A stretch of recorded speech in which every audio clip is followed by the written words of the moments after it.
Hi friends, welcome to Melis YouTube channel. இன்னைக்கு நம்ம சேனல்ல மணமணக்க ருசியான மணத்தக்காளி வத்த குழம்பு எப்படி பண்றது பார்க்க போறோம். கடாயில வந்து 3 ஸ்பூன் எண்ணெய் ஊத்திக்கங்க. எண்ணெய் காய்ஞ்சதும் கொஞ்சமா மணத்தக்காளி விதையை போட்டு நல்லா வறுத்துக்குங்க. ரொம்ப நேரம் வறுத்துறாதீங்க. கரிஞ்ச மாதிரி ஆயிடும். அப்புறம் வந்து கசப்பு டேஸ்ட் கொடுக்கும். இப்போ வந்து வத்தல் வந்து வறுத்துட்டுருக்கோம். தனியா எடுத்து வச்சிருங்க. அது தனியாக வச்சுங்க. அதே எண்ணெயில் வந்து 10 பூண்டு போட்டு நல்லா வதக்குங்க. வதக்கிட்ட பிறகு அது கலர் கொஞ்சம் மாறி வரும்போது இன்னும் கருவேப்பிலையும் அதில் போட்டுருங்க.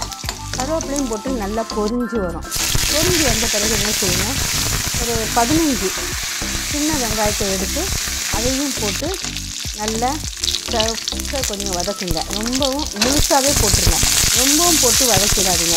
அது நல்லா உருண்டையாக இருந்தால் தான் அந்த குழம்புக்கு வந்து கொஞ்சம் பார்க்கறதுக்கும் அழகாக இருக்கும், டேஸ்ட்டாகவும் இருக்கும். அது எடுத்து சாப்பிடும்போது நல்லாயிருக்கும். அதுக்கு பிறகு என்ன செய்யுங்க, ஒரு தக்காளியை சின்னதாக கட் பண்ணி அதையும் உள்ளே போடுங்க. அதையும் போட்டு நல்லா வதக்குங்க.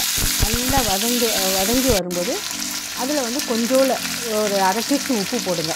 போட்டு அதையும் நல்லா வதக்குங்க. வதக்குனா தான் உங்களுக்கு தண்ணி விட்டு சீக்கிரமாக நல்லா வெந்து வரும்போது அது நல்லா குழஞ்சி வரும்போது நல்லா மசிஞ்சிடும். அதுக்கு பிறகு சாம்பார் பொடி ஒரு 4 டீஸ்பூன் போட்டு அதையும் கொட்டி நல்லா சுருண்டு வர மாதிரி நல்லா வதக்குங்க. அந்த கலர் மாறி நல்லா ரெட்டிஷாக வரும். அதுக்கு பிறகு என்ன செய்யுங்க, நீங்கள் புளி தண்ணி இருக்குல்ல, அதை எடுத்து அந்த தண்ணியை வந்து ஒரு எலுமிச்சம்பழம் அளவு புளி தண்ணியை நல்லா கரைச்சி அதையும் அதில் ஊற்றிடணும். பிறகு கொதித்து வந்த பிறகு நல்ல மீடியம் ஃப்ளேமில் வச்சு மூடி வைக்கணும். பிறகு வற்றிய பிறகு எண்ணெய் நல்லா பிரிஞ்சு வரும்.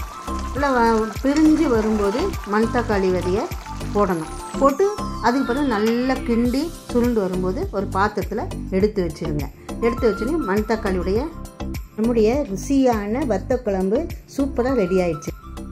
நீங்களும் ட்ரை பண்ணி பாருங்கள். இது பிடிச்சிருந்தால் லைக் பண்ணுங்கள், ஷேர் பண்ணுங்கள், சப்ஸ்கிரைப் பண்ணுங்கள்.